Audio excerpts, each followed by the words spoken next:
Okay, live is going. Looks good.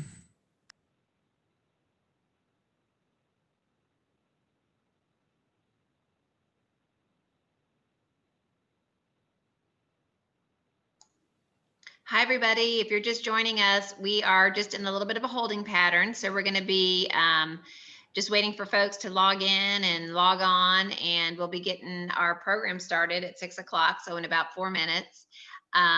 But feel free to tell us where you're dialing in from or watching from. That could be kind of fun in the chat option, both in YouTube and in the Zoom.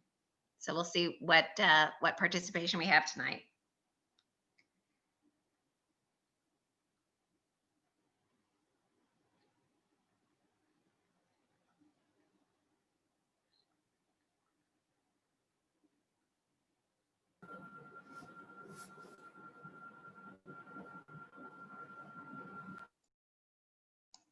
And one thing I will say is we'll have everyone go on mute. If you are not automatically on mute, Shelley will probably put you on mute. So it'll be kind of quiet here for the next couple of minutes until we get the program started.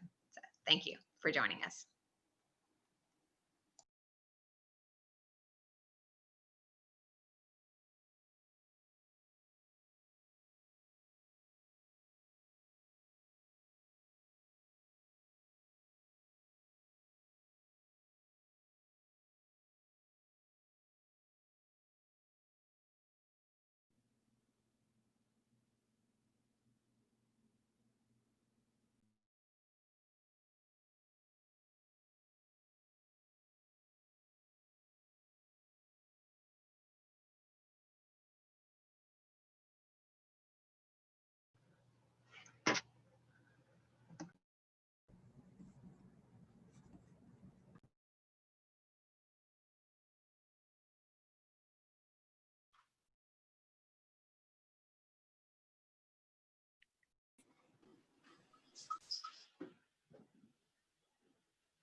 Looks like we have several more folks joining us. We're going to get started in just a minute.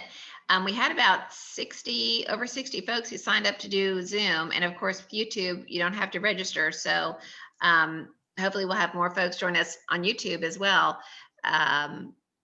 Frankly, we had a couple of problems with our last conversation connecting with Facebook. So that's why we decided to try YouTube, which also helps us because it then will automatically record to our YouTube channel, which is very helpful. Saves a step in there. So I think we're just about ready to start.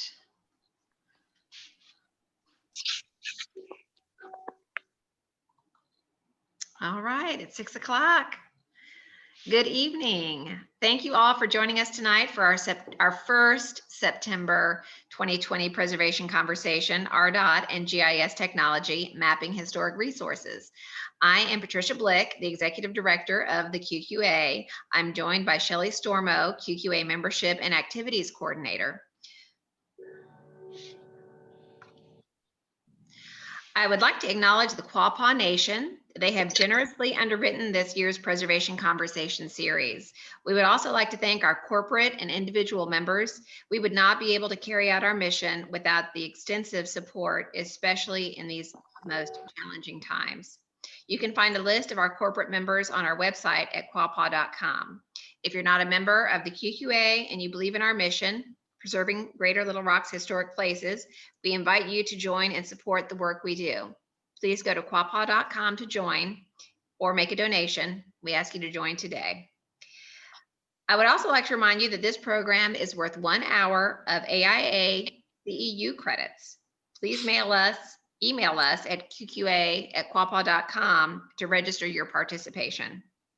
Before I introduce our speaker, I wanted to let you know that we will be taking your questions at the end of her talk. Please type your questions in the chat area of Zoom. We're also sharing this program on YouTube, which also will accept comments, and you can put questions in there. I will monitor the Zoom chat comments and questions, and Shelley will monitor the YouTube questions and comments. On to tonight's preservation conversation. I'm very excited to introduce tonight's speaker, Gina Hopkins. Gina Hopkins is a Geographic Information Systems, GIS, specialist who works with ARDOT to map potential environmental and cultural impacts of proposed transportation projects. She believes that by working collaboratively, we can preserve our history and our environment while also modernizing our economy and transportation systems. Gina has over 12 years of experience working as a GIS specialist, has previously worked for the U.S. Forest Service. I should have moved our slide forward, sorry about that. And Arkansas Department of Environmental Quality. She holds a Bachelor of Science degree in Wildlife Ecology and Management from Arkansas State University in Jonesboro. I'm going to stop sharing my screen and turn it over to our speaker. Welcome, Gina.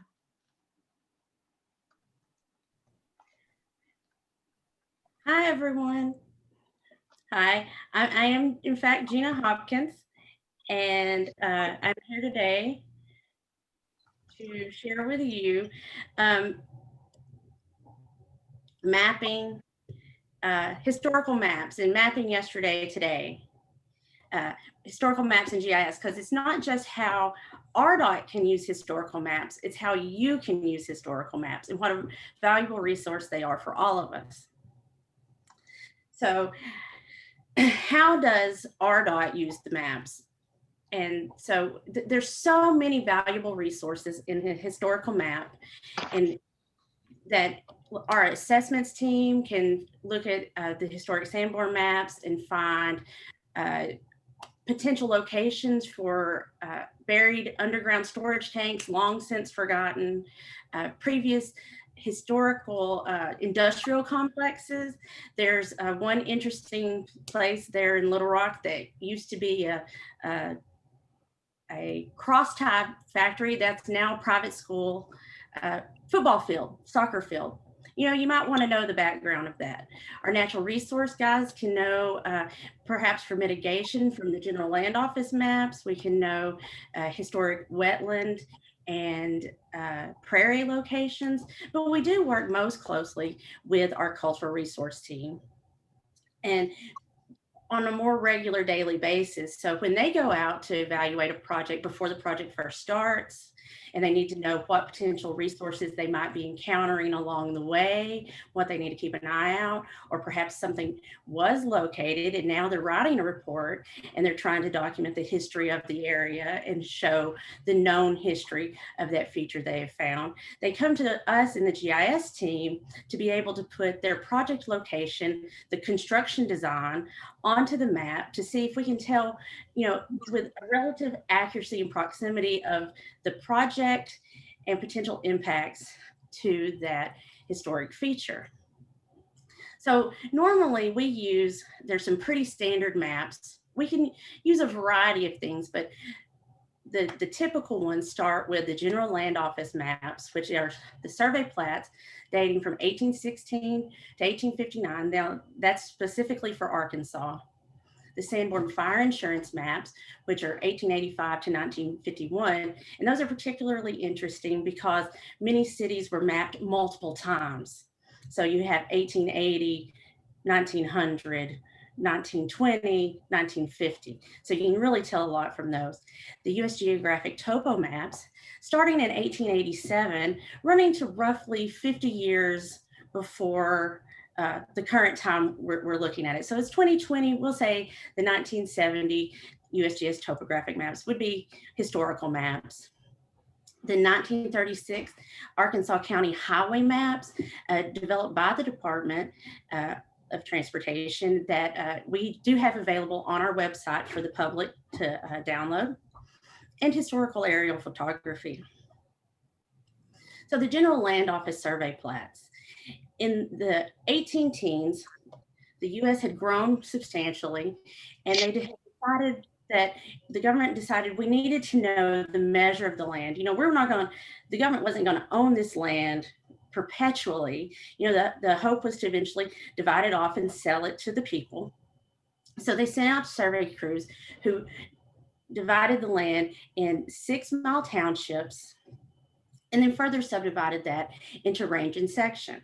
When you go to and look at your deed for your property and it says that your land is on such and such section of this township, this range, those points, those locations were established in these early 1800s surveys. A lot of the entire state was covered in the original survey, but a lot of locations had what's considered a dependent resurvey. So in about the 1840s, 1850s, survey crews went back and they surveyed those areas again. And this time they add additional information, including how the land has been additionally subdivided. I hope you all can see my red cursor where I have this part of the Cockerham claim. You're down in the middle bottom of the page. But they also mapped features that like fields and houses. We have the river bottoms, the hills surrounding Little Rock. If you're familiar with the area, I do believe this is Rose's Bayou near the old Dillard's building, south of the river there in Little Rock. Just a wealth of information, even roads and lots of things you can find from these general land office maps. So the Sanborn fire insurance maps, and there is no overstating the value of the information in the Sanborn fire insurance maps, particularly for people interested in historic preservation, because in restoration, because the wealth of information contained in these maps. So in the 1880s, Mr. Sanborn had been an engineer for the, he was an engineer in the Civil War. And basically he was looking to make a living after the war. And, you know, the cities are growing. There are more fires, you know, these cheap wooden buildings crowded in together, just bursting into flames. And so he's like, hey, you know, if we could put these detailed maps together and we can show the cities where their fire hazards are, where their fire protection resources are, and we can save them money and help everyone at the same time and make a few bucks. So these maps are incredibly detailed. This particular map is at the corner of 5th Street and Scott in Little Rock. Now it is known as Capitol and Scott. And you see here in the bottom right, we have the Historic Episcopal Church, which is historic now, listed on the National Register of Historic Places, but at the date of this map, it's not yet completed. But we do know that the tower was 155 feet. We know that there was a wood frame 30 feet to the eaves. We can tell the general neighborhood. You had some dwellings, a boarding house, the water hydrant, the water line. We can tell the addresses of the buildings. We know the number of floors for each building, windows, doors, an infinite amount of information. So the USGS topographic maps, beginning in the 1880s, the US government decided that not only do we need to know the measure of the land, we needed to know the lay of the land. So more survey teams were sent out to establish the elevations and develop the contours of the country. So we know the peaks and the valleys, and map in more detail the waterways and communities that have come along and modes of transportation. So the maps were originally started as a 30-minute or 1-degree maps. So a 30-minute map, such as this, is drawn at a scale of 1 inch equals 2 miles. So to kind of give you an idea, the geolows are about 1 inch is about a half mile. A Sanborn is 1 inch equals 50 feet. So, you know, a pretty significant difference. As you zoom in, we can see in 1892 that there was the city of Little Rock is a pretty established city. North Little Rock, not yet in existence. We do have Argenta. A few communities the railroads in town, a little bit going on, but not a whole lot. In 1955, we have a 1-degree map, which is 1 to 250,000. That's about 1 inch equals 4 miles. So we can see a lot, but in a way we see less. So we can see Little Rock, and we see all the way west of Hot Springs over to the Ouachita Mountains. We can see the area lakes. And as we zoom in, we've lost those fine contours and some of those smaller features, but we can tell that US 70, I-30, Adams Field have come to town, and there's been a lot of growth and a lot of happening in Little Rock in the intervening 60 years. So the 1936 county maps, these are drawn by the mapped by the department. And these are also drawn about 1 inch is about 2 miles. And these map each individual county, the townships, as we established in the earlier GLOs, as these broad black lines. You can see local roads, features such as churches and cemeteries are mapped, and the general distribution of structures along the highway. I do want to caution that it is general distribution of structures. It's not specific structures. At this scale, one of these little black dots is roughly 3 acres. So that is, in today's world, about a block and a half of downtown Little Rock. So yes, there were structures there in that area, but is that house there now, that exact house there then? We don't quite know. In historical aerial photography, it used to be a real trial to find historical aerial photography. And you could go to our department, to our photogrammetry section, and you say, I have this known location. What old maps do you have? And somebody would dig through some files and have what there was available from the department. And there are other, digging, working real hard to find these old photos. But now the USGS has a fabulous service called Earth Explorer, where all aerial photography captured by the USGS in collaboration with the USGS or simply archived with the USGS is readily available for download. And this is area of Pine Bluff in 1971. And I would like to point out, you'll notice as it came in, the overlap of photos for this one specific area at this one point in time. And there's a reason for that, and we'll get into that in just a moment. So as we talked about how valuable there are and all the information you can gather from them, you still need to be cautious in using them, because though they are valuable, they're not infallible.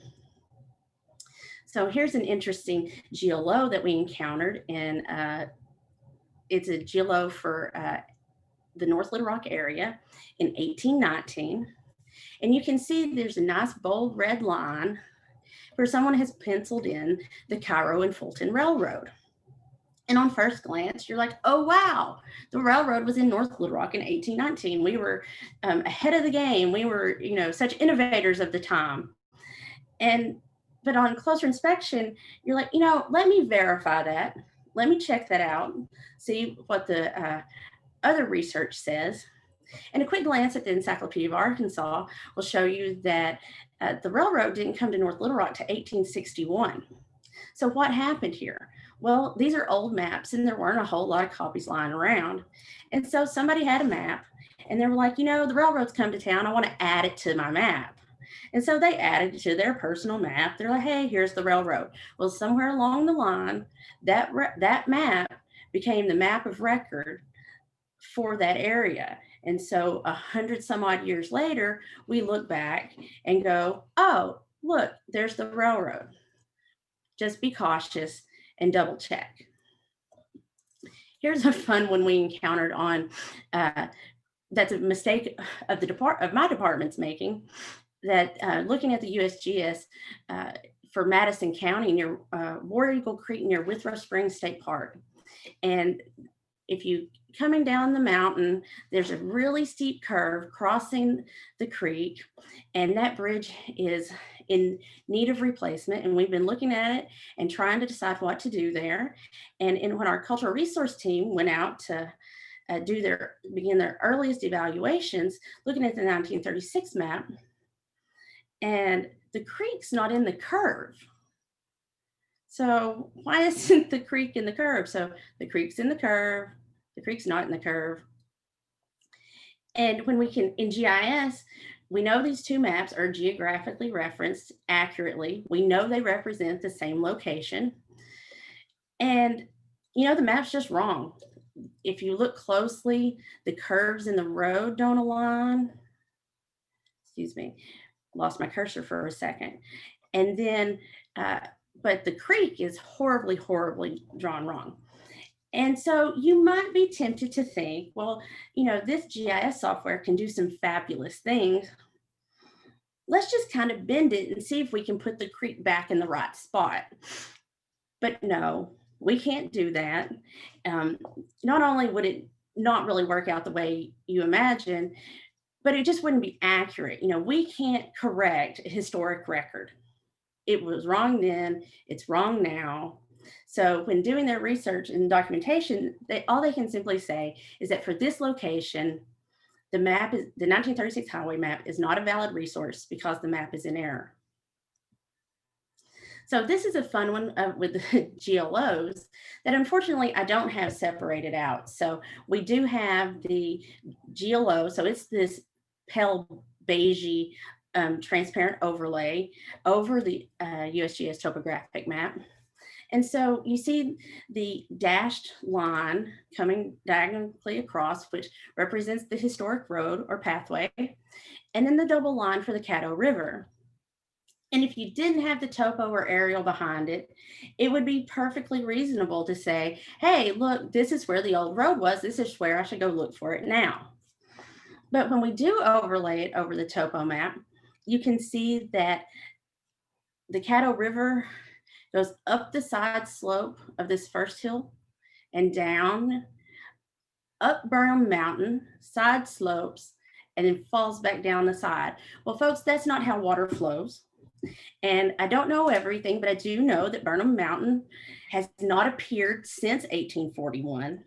So the map's just wrong. And an interesting thing to note about the GLO maps is that they didn't map these maps in time as they were collecting the data. The survey crews went out and they took massive amounts of field notes.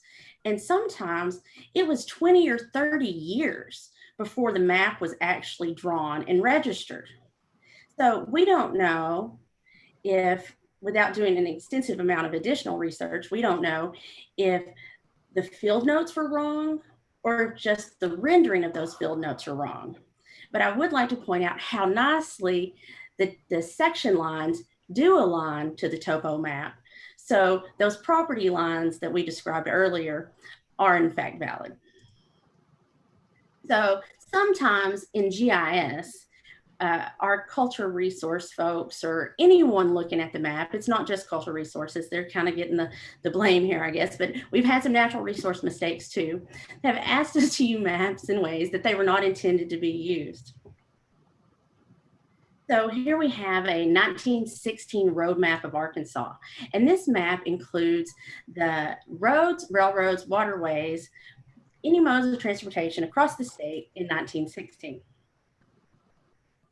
So we had a highway project where we were widening the highway south of Fordyce. An archaeologist went out and she found an old railroad berm. And we have her blue GPS line of the railroad berm that is in fact where the railroad was located. And she wants to know from this 1916 map, was the railroad in place in 1916? So when we zoom in, now a statewide map, you're looking at about an inch equals about 7 miles. So we've zoomed in here, and about half of that, an inch is about 3 miles. And we zoom in and it looks like it's not quite right. You know, they just don't match, but that wasn't the intent of this map.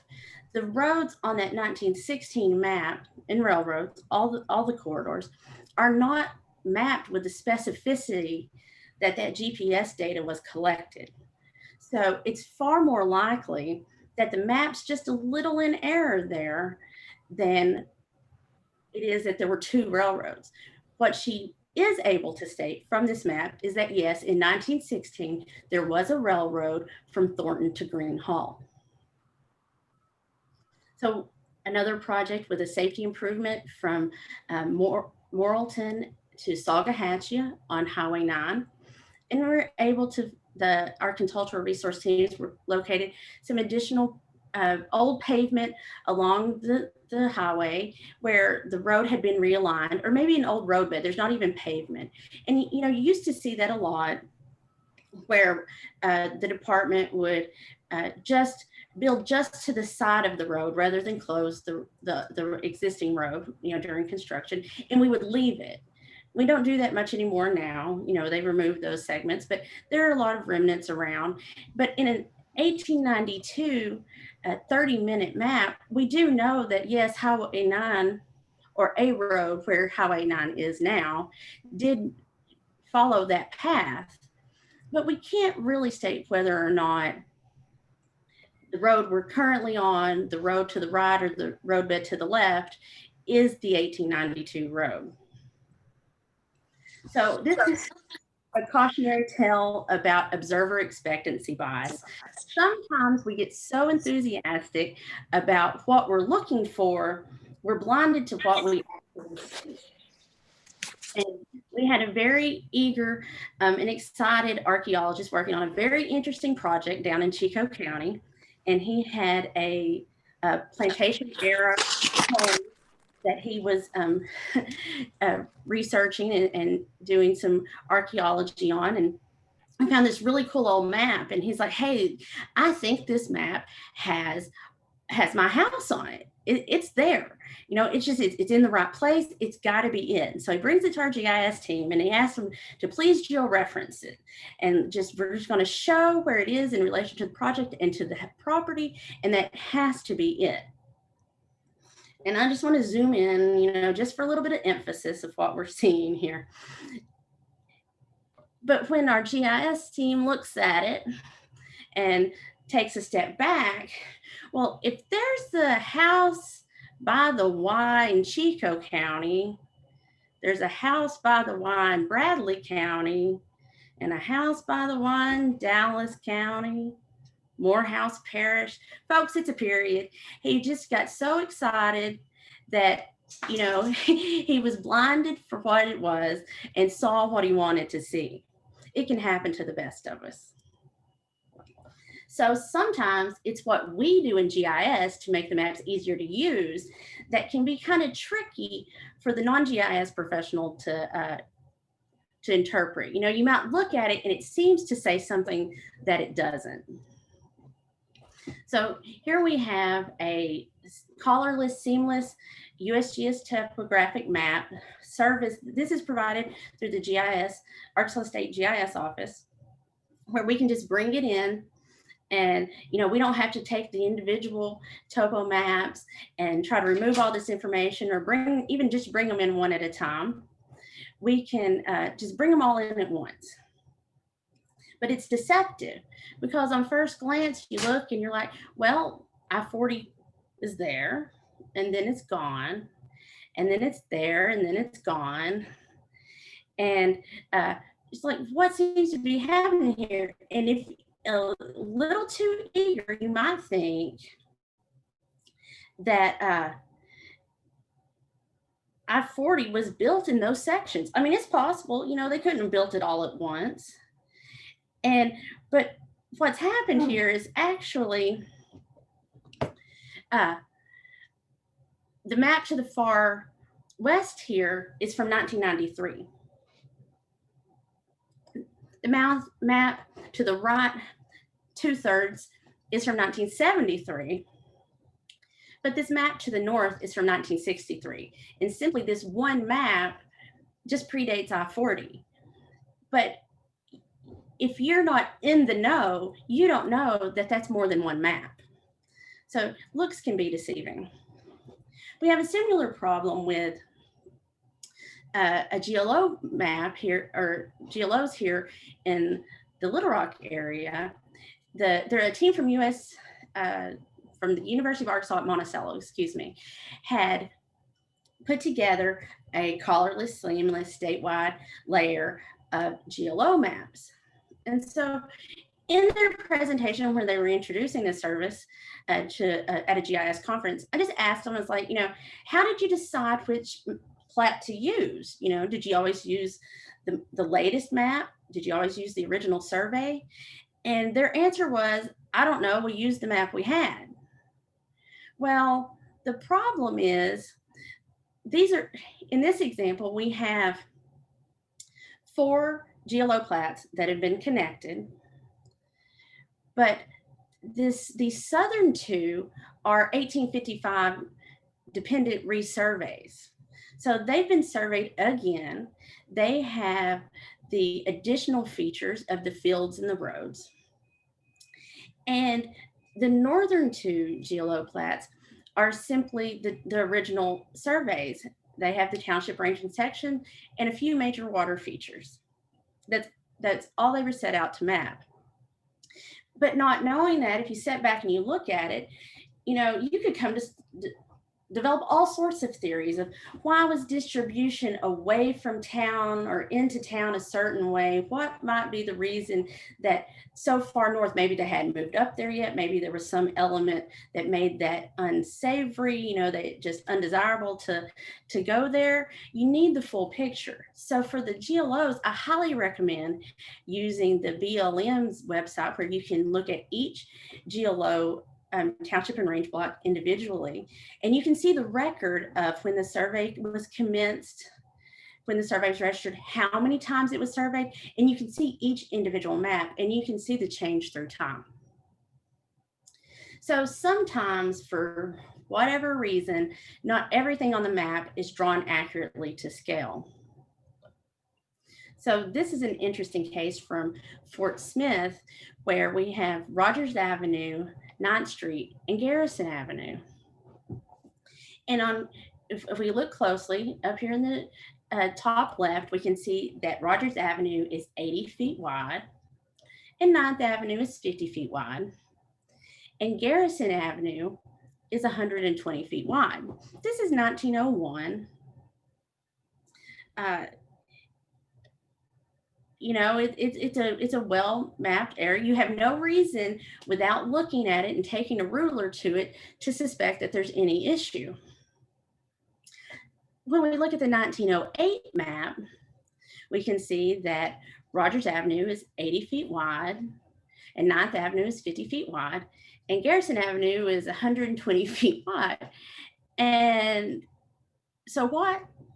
That doesn't quite work out. And when we georeference these maps, I can tell you that this is in fact 120 feet. I know it was 120 feet in 1901. It was 120 feet in 1908. It's 120 feet in 2020. But when we put the maps together and we overlay the 1901 and the 1908, so 1908 on bottom, 1908 is the white on top. So the Western block is drawn year to year pretty exact. These haven't been georeferenced yet, so we do know they're close, but they haven't quite snapped together like we know they will. But the water line is significantly off. The next block is now drawn slightly smaller than scale.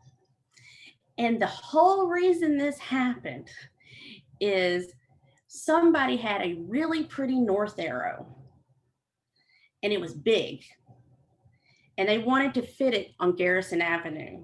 So they just moved it over.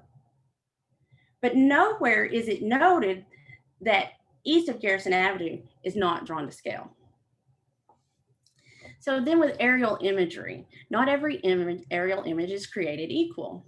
And we'll go back to Pine Bluff, and we'll see why we have all this overlap, just so many images to capture the same location.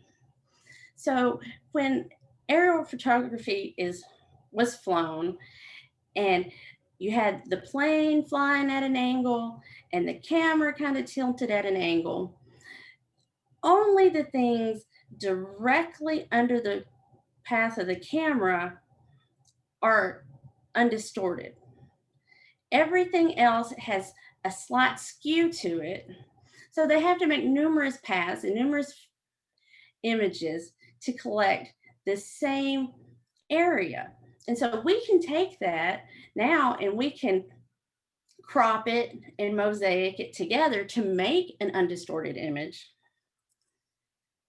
But what you need to know is why it matters, especially if you're trying to georeference that historic aerial photography to today, is as we look at this one intersection of downtown Pine Bluff, I just want you to watch the buildings. And I'm gonna go back and forth through them a couple of times. Just keep an eye on the buildings.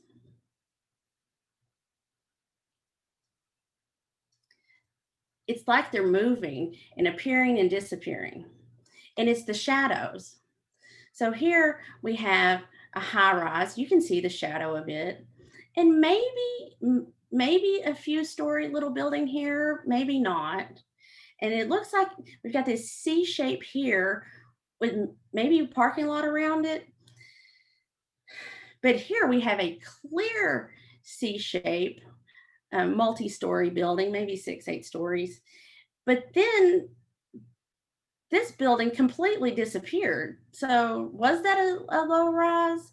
What's happened here? And okay, now it's getting crazy. So now we just have an outline of, I don't know what that is. It kind of looks like a box. So it's all about the angle. And we have a similar issue with imagery in Google Earth today, where the imagery is at a slant. And what this is it's called oblique imagery, and it's taken at an angle. Mapping and the most desirable for georeferencing photography is vertical. It's straight down. You're looking at it. If you're taking a map or an old photo and you're trying to place it on another old map or on a map of a photo of today, you need to know the corner of the building footprint. You don't need the corner of the shadow of where the building kind of seems like the roof might be.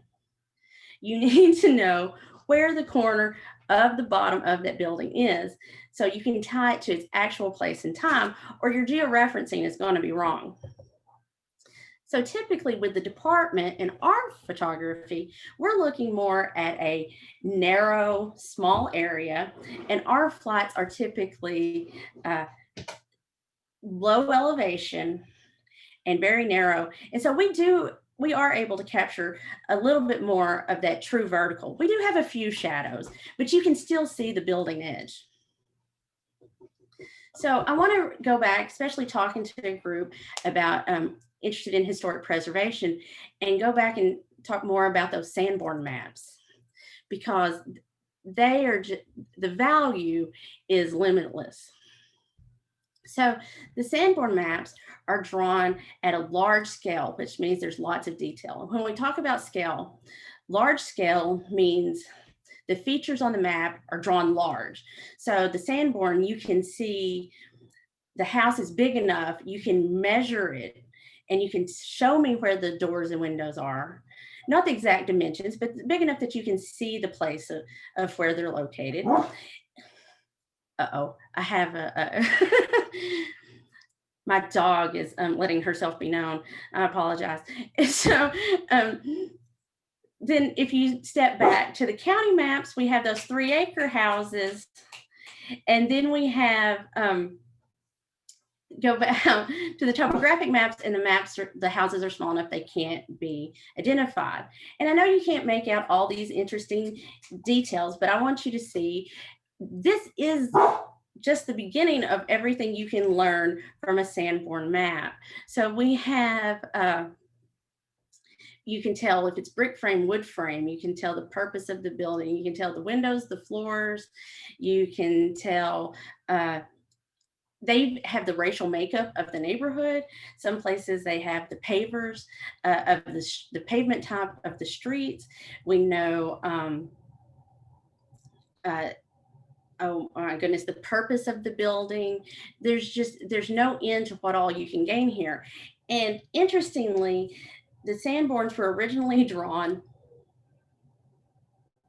in color, but then when they were, at least I can say for the state of Arkansas, when they were scanned, they didn't specify in the contract whether or not they should be scanned in color, black and white, and the contractor went cheap because at the time memory was very expensive, and they scanned them in black and white. And so if you can obtain from the Library of Congress, the full color of editions, you can get, they're more easy to read and maybe perhaps even gain more information from them. But there is a map available, or excuse me, a legend available for the black and white Sanborns. So we have, because the Sanborns are such a smaller area, they can give you a much more accurate measure of the location and the features that they map. So looking at an area downtown in Little Rock, and we were wondering, what are these old brick pavers and what are they still doing there? How did they get left all this time? And, was it the old road? What exactly was it? Well, we can put the aerial photography behind it in GIS. And we can see the old railroad depot. And when we zoom in, we can see that the rail lines went between the red pavers. So what those pavers were the loading zones where they would drive their carts to load and unload the trains. So it's a very fascinating feature. And, nobody knows what it's for without those Sanborn maps. And then a historical record of change through time. Remember that Sanborn maps, especially in bigger cities, were done multiple times. And so beginning in the 1880s to the 1950s. So when we were working on the Broadway Bridge, and some of y'all may be familiar with that project, during construction, the construction workers unearthed a spring box, and it was deep. It was way far down, long since forgotten. But looking at the Sanborns, we can see in 1886, there was in fact a spring here along the wall of the county jail complex. And it was it was used to pump water to the lumber yard. And by 1892, that spring has been enclosed into the Edison Electric Light and Power Company, and it's being used to power their engines. But then 1939, there's no mention of the spring. It's been filled in. The railroad has come along. And it's long since forgotten, but we now know that the road is named Spring Street. So Spring Street is named for the spring that everybody forgot was there. So I have personally georeferenced thousands and thousands of historic maps, specifically the GLOs and Sanborns, but I've worked with a variety of different maps. And I just want to tell you some things I've learned and just some reminders of some things I've mentioned along the way. So remember to verify and validate. If it seems like it's a rare find, it's probably more likely it's wrong than rare. So always check. Things change. Some cities in the state changed every street name in town between editions of the Sanborn maps. I don't know if every city council had a different idea. Main Street, First Street, Front Street, flip around, change. So now is Main Street now First Street? So is First Street now Second Street? It can get complicated. So what I like to do is, one of my favorite things to do is go to the National Register of Historic Places for that city and find buildings that are still there. And once I know that I can find that building on the Sanborn, I have a known point, and I can go out from there and reduce any chance for error. Understand map scale and use the map in the way that it was intended. A statewide map, a county level map was not mapped for precision. The Sanborn is quite precise.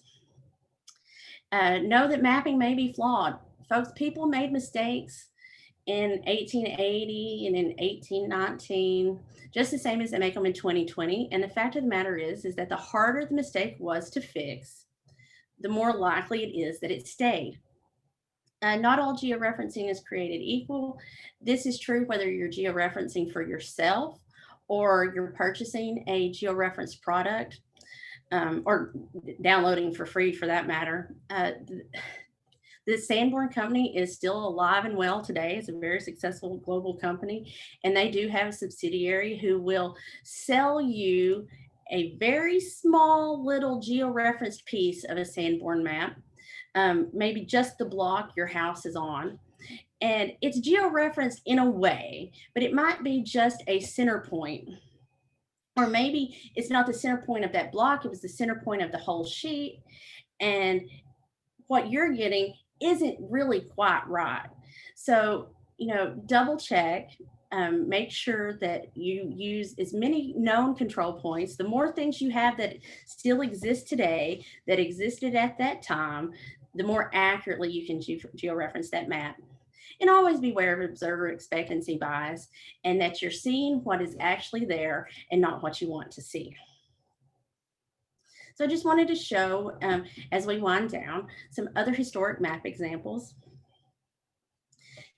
These are the ones we've used just along the way on different jobs, but it just gives you an idea of what other resources are out there.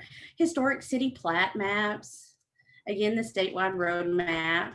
This is a fun one of the Washoe River in Louisiana in 1804, so before the state of Arkansas. It says, from the hot springs to the confluence of the Red River with the Mississippi.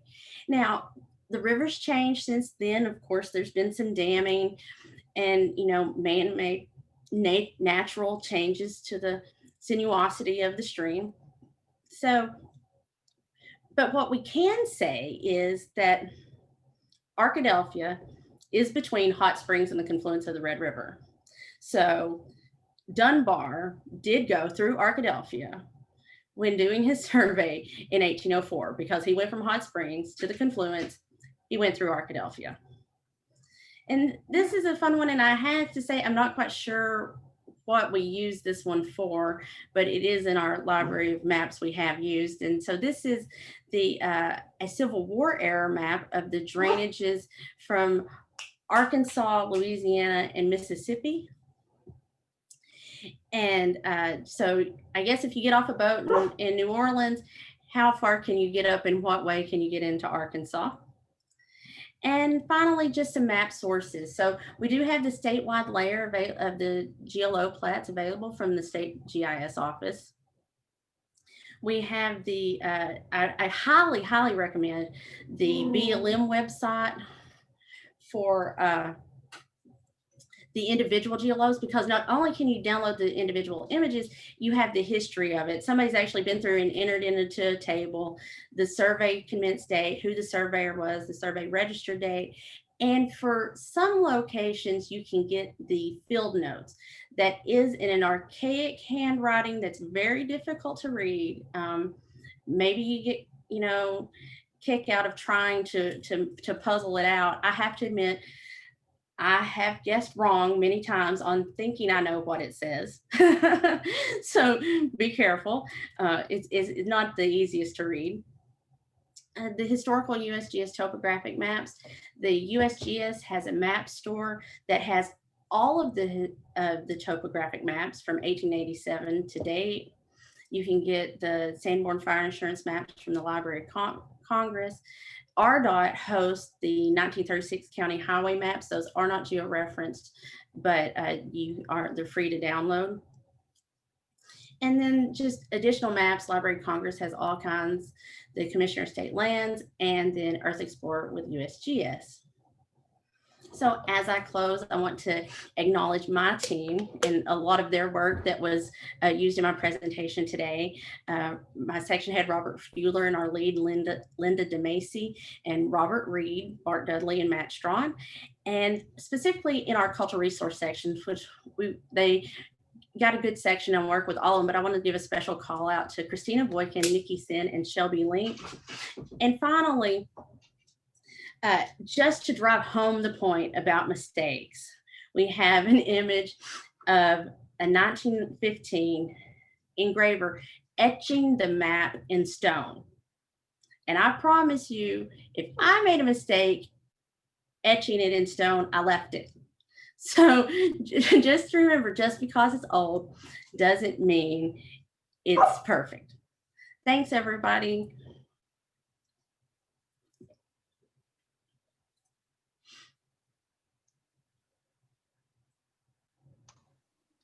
Well, I think I want to say thank you very much, Gina, for that lovely presentation. And honestly, as someone who did regulatory work for so many years, I was, and also worked at the local level with a preservation organization. You know, I'm in love with Sanborn maps, and we talked about it. But honestly, some of those early maps you shared were just beautiful. I mean, they're almost works of art.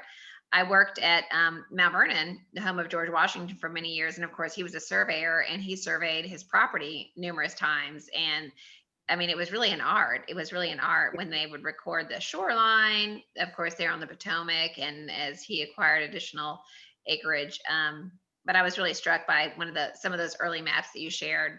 And we have a couple questions that have come in, but I'm gonna go ahead and jump in and ask you something that I've experienced, and maybe you can respond to this.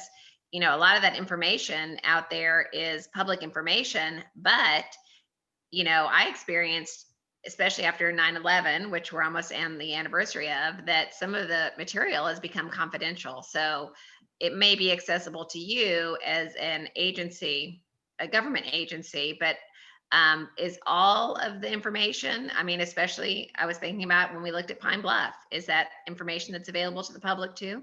Yes, it's available.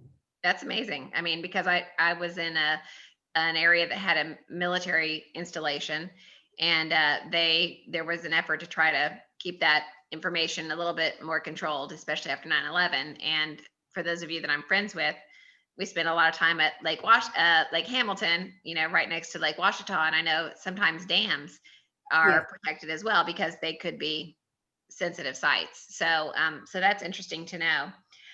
We did have a very interesting question from Becca Green, who's with the Regional Transportation organization. So let me scroll back here and find it.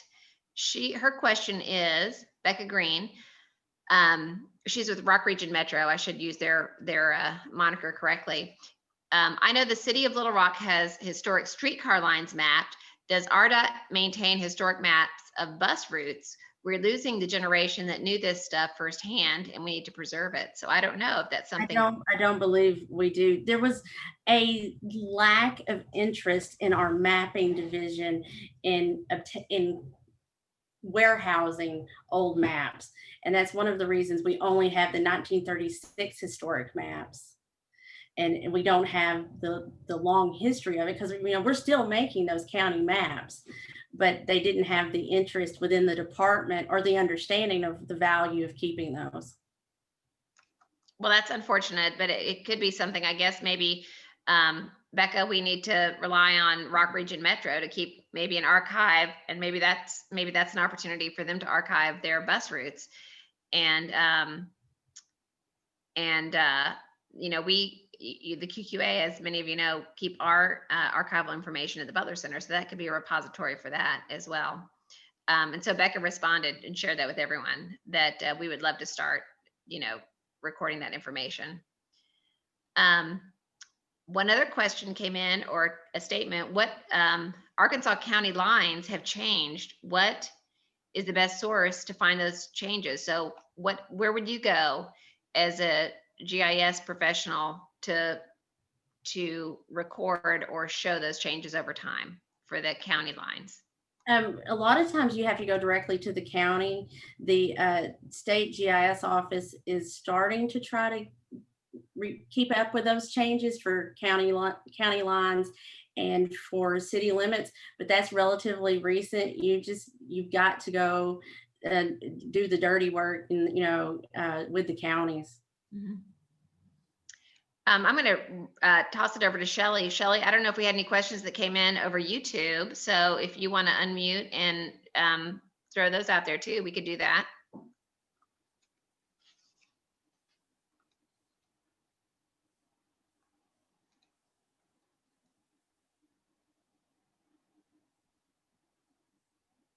Shelley, did we have any Sorry, it took me a second to find my unmute button. We do There we not go. have any questions on YouTube. Okay. Well, I'm just gonna make a couple little comments of things that I thought were very interesting. I love that comment that you made, Gina. It's, if something is unusual, it's probably a rare thing. It's probably not rare. It's probably a mistake. I thought that was very telling, and I love that example of the colleague who was intrigued by a dot on the map that was probably just. I mean, I thought that was brilliant. So sometimes, I think we need to think about that. The simplest thing is, it's probably simpler than we anticipate. So, so I think if we don't have any more questions, I think I will go ahead and wrap it up. I'm going to share my screen once again and go into our closing comments.